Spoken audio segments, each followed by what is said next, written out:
So, hi everybody and welcome back to Sunreal Engine 5 full game tutorial series for absolute beginners. This is video 97 and in this video we continue with our task avoid worm recognition, which we already started in our last video. And in this video we have to finish it. And our goal is, you can see here I already started a game, that these tentacles here should now attack us. Because right now if I would move, it will attack us, but to avoid this, we can press the GK in my case, which we already programmed. Then we take a stone, and when I throw the stone, like so, that I can walk while these tentacles move to this place, but only in this short amount of time, right? This is the time which I'm allowed to. If I'm moving right now, let's walk again without this one. So if I throw it here, for example, now I can walk. It will not attack me. The tentacles are distracted.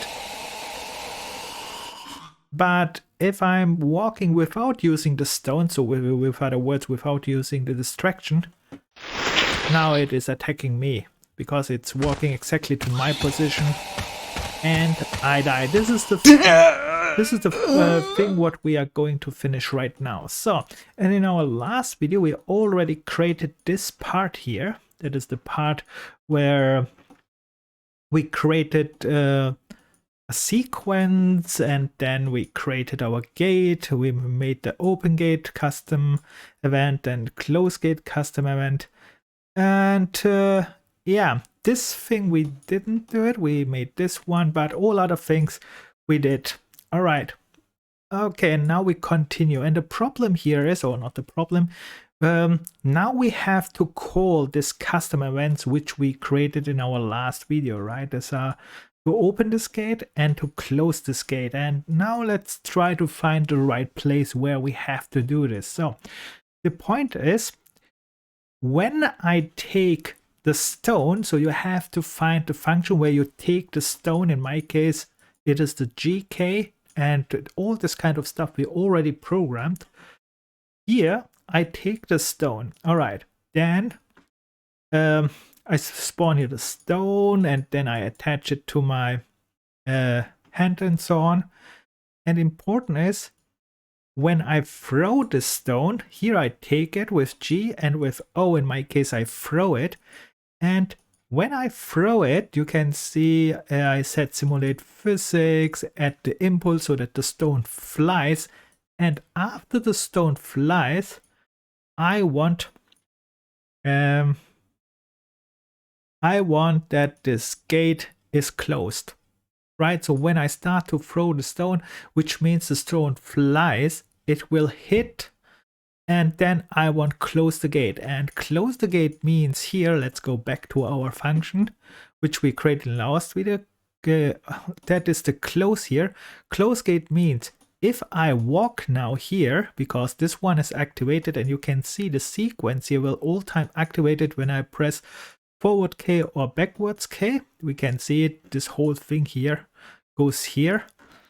And if I close this gate here, this one will be not fired. So when I walk, if this gate is closed, this one will be not fired, which means I can't die, because here I call my die function when I walked.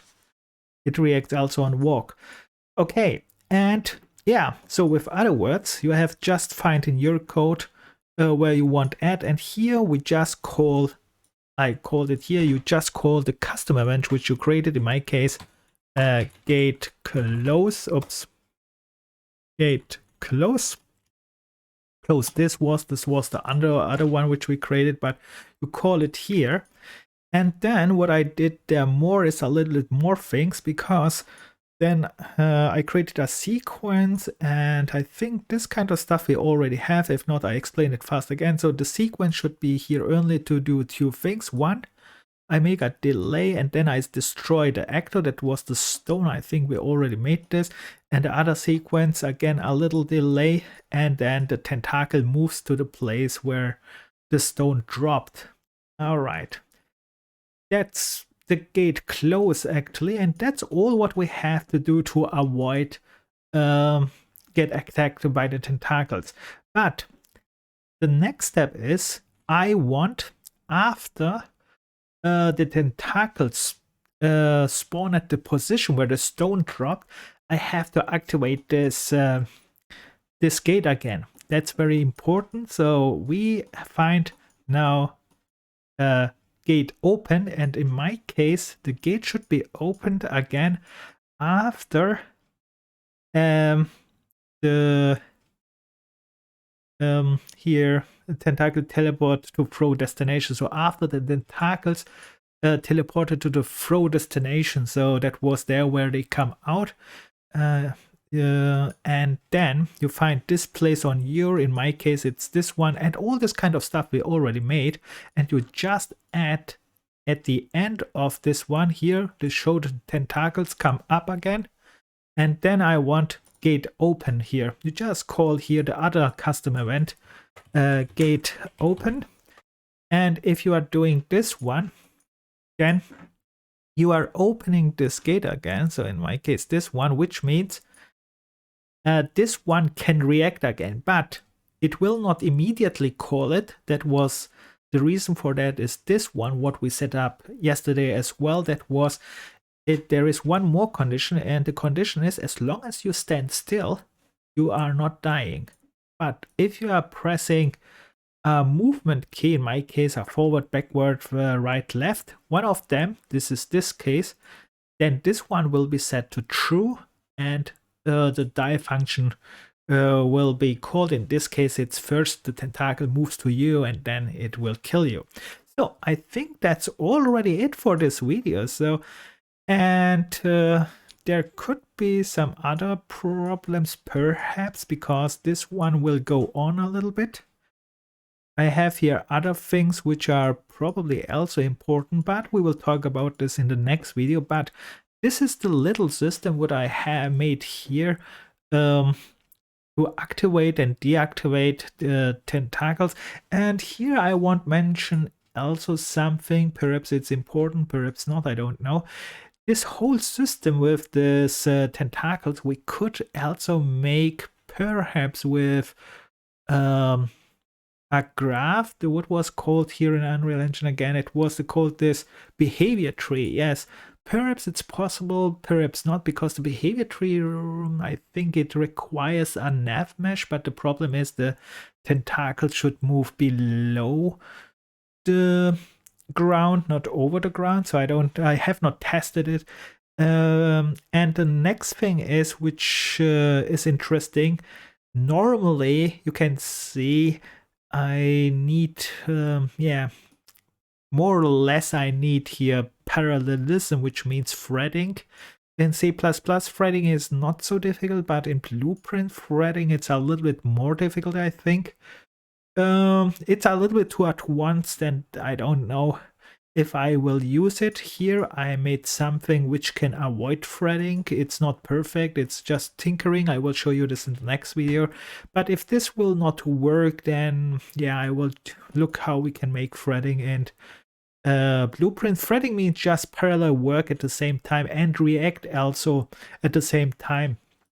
What I mean react at the same time is, like I said, when I throw here the stone and the tentacles make now here, let's say it was here and then moves here to this place, there is a time.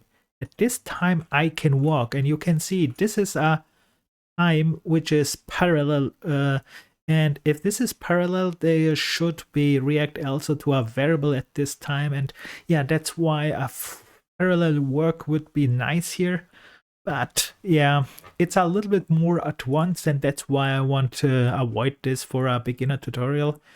Yeah, in C++, like I said, it's more easy, I think. In Blueprint, there is also a way, but have to watch it a little bit more carefully. But yeah, like I said, I try to skip it, but if you like and you have knowledge, you can try here threading to make this parallel work, or perhaps even this behavior tree and all this graph. It's also nice to learn. But yeah, in my case, I stick to this one till I as long as it works. If not, I will change it. And with that said, I will stop this video because next time I show you exactly what I mean with parallel work check. That will be this here. And then we will do a little bit more things with the pistol setup and so on. All right. With that said, if you have any questions like old time, write it in the comment sections, and like old time, have fun and never give up, and bye.